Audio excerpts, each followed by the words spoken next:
कोण या ठिकाणी विविध म्हणजे कोट्यधीश विकास कामांचा भूमिपूजन सोहळा या ठिकाणी पार पडतोय किंवा जे कार्यक्रम होतोय, काय सांगाल याबद्दल? आपल्या सगळ्यांना माहिती आहे की भिगवण शहर हे दिवसेंदिवस वाढतंय. इथं असणारा नॅशनल हायवे, उजनी परिसर, त्यामुळे या भागाला पूर्वी पण एक वेगळ्या प्रकारची बाजारपेठ होती आणि इथं आताही बाजारपेठेमध्ये खूप मोठ्या प्रमाणामध्ये बाजारपेठ वाढते.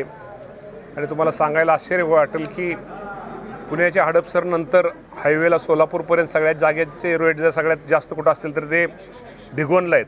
याचा अर्थ भिगवणला एक व्यापारी दृष्टिकोनातून इथं एक वेगळं महत्त्व आहे. यामध्ये या शहरामध्ये आपल्या सर्वांना माहिती आहे की कुठंतरी पूर्वीचं पण एक रेस्ट हाऊस आहे, आत्तासुद्धा हे VIP रेस्ट हाऊस आपण ह्यासाठी केले की इथं येणारे पाहुणे, त्या पाहुण्यांना VIP गेस्टसाठी मीटिंग हॉल, मोठा हॉल आणि डायनिंगची सोय इथं सगळी या रेस्ट हाऊसमध्ये आपण केलेली आहे. दुसरं तुम्हाला सर्वांना माहिती आहे की भिगवणचा प्रॉब्लेम असा होता की पूर्वी पाऊस मोठ्या प्रमाणात आल्यानंतर नॅशनल हायवेचं काम झालं आहे आणि ड्रेनेज नसल्यामुळं अनेक घरामध्ये पाणी शिरायचं, पाणी जायचं, त्यामुळं अत्यंत नुकसान अनेक कुटुंबाचं व्हायचं. ती गरज होऊन आपल्या सगळ्यांचे नेते अजितदादा पवारसाहेब पाठीमागं दौऱ्यावर आल्यानंतर आम्ही त्यांच्या कानावर त्या गोष्टी घातल्या होत्या आणि त्या निमित्तानं ड्रेनेज आणि रस्ता खूप मोठं काम तिथं भिगवणमध्ये होतं आहे. मुस्लिम समाज आपल्याला सांगितलं, अल्पसंख्याक समाजाच्या बाबतीमध्ये सुद्धा या तालुक्यामध्ये सगळ्यात जास्त राज्यामध्ये निधी देण्याचा प्रयत्न एक तालुक्याचा आमदार म्हणून मी केलेला आहे. शेवटी मी नेहमी म्हणतो की हिंदू मुस्लिम भाई शेवटी रक्त आपल्या सगळ्यांचं लाल आहे. आणि राष्ट्रवादी पक्ष, आमचे नेते अजितदादा पवारसाहेब हे फुले शाहू आंबेडकरांचा विचारधारा मानणारा आमचा पक्ष असल्यामुळे निश्चित प्रकारे सर्व समाजासाठी, माझा मागासवर्गीय समाज असेल, माझा अल्पसंख्याक समाज असेल, माझे सर्वसामान्य नागरिक असतील, यासाठी साधारणतः आज 22 कोटीपेक्षा जास्त रकमेची उद्घाटनं आज इथं होत आहेत. अजूनही आम्हाला उद्घाटनं करायची होती, परंतु पाणी पुरवठ्याचं असेल, तुमच्या आपल्या अजून उद्घाटन स्टेशन रोडचं असेल किंवा त्यामुळे पण आज गडबडीत थोडं फक्त म्हणलं एक रेस्ट हाऊसचंही थोडं काम सुरू करावं की जेणेकरून लोकांना VIP लोकांना त्यांना त्याची सोय होईल. त्यामुळे हे विकास कामं चाललेले आहेत आणि या विकास कामं करताना आम्ही निश्चित प्रकारे जेणेकरून सर्वसामान्य नागरिकांना त्याचा फायदा व्हावा. आणि आपल्याला माहिती आहे की भिगवणची बाजारपेठ जी मोठी आहे की ते पार खालच्या हायवेपासनं स्टँडपासून ते जुने पुणे सोलापूर रोड ते इकडचं, त्यामुळे तिथं व्यापारी दृष्टिकोनात कॉन्क्रीट रस्ता झाला त्याचा फायदा होणार आहे. थोडे पैसे अजूनही कमी पडतात असं अधिकाऱ्यांनी, इथल्या सगळ्या नागरिकांनी माझ्या कानामध्ये सांगितलं आणि मी अधिकाऱ्यांना आत्ताच लगेच सांगितलं की जे काय कमी पडतील ते काम करून घ्या, परंतु काम कुठं असं अपूर्व ठेवू नका. त्याप्रमाणे तिथंही आपण लगेच त्यांना 40 लाख रुपये, तुपे साहेब 40 लाख ना, 40 लाख रुपये त्यांनी सांगितलं की 40 लाख रुपये मी आता निधी देण्याचा निर्णय हा घेतलेला आहे.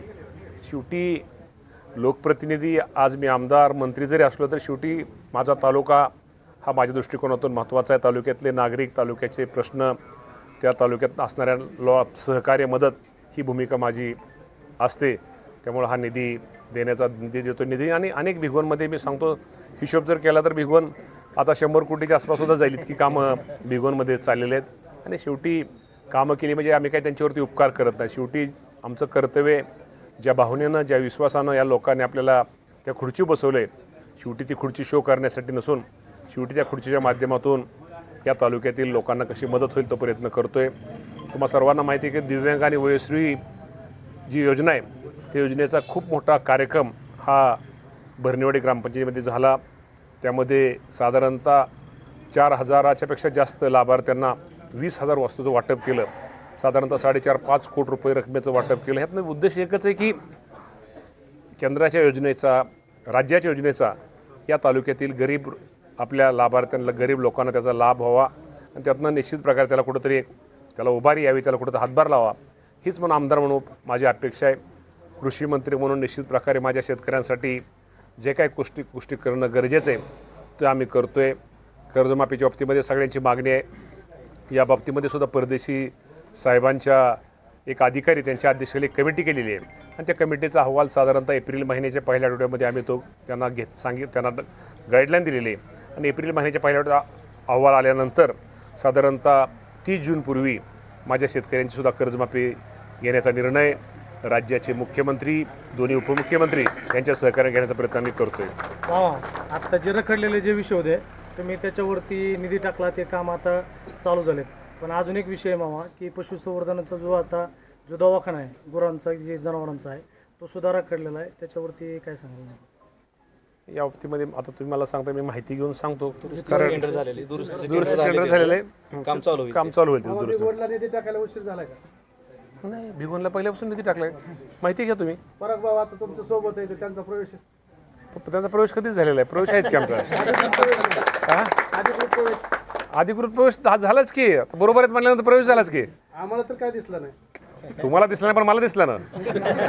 मामा सध्या आता प्रदीप दादा भाजपमध्ये प्रवेश करतात, काय याबद्दल काय सांगताल? या बाबतीमध्ये ते सगळे, मी खूप छोटा नेता आहे, ते सगळे मोठे नेते आहेत. त्यामुळे मोठ्या नेत्याबद्दल मी बोलणं बरोबर नाही.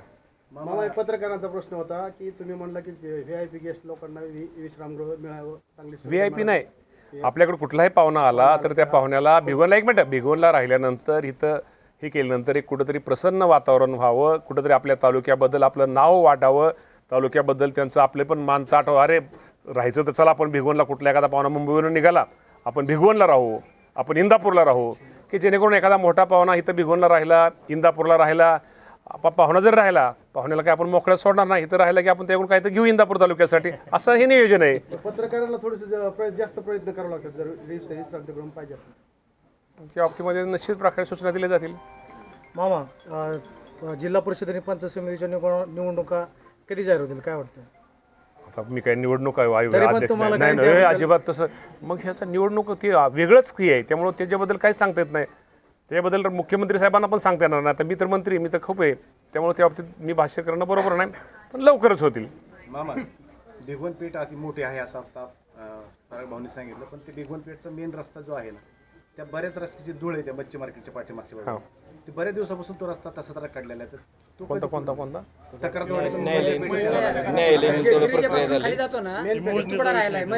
थोडं न्यायालयीन असल्यामुळे थोडं त्यांचं म्हणणं अडचण आहे. माझी काही अडचण नाही. भिगवणकरांना इतकं माझ्यावर प्रेम केलंय, भिगवणकरांना निधी कमी पडून दिला जाणार नाही, जरी अडचण असली तरी. चल, ओके, धन्यवाद.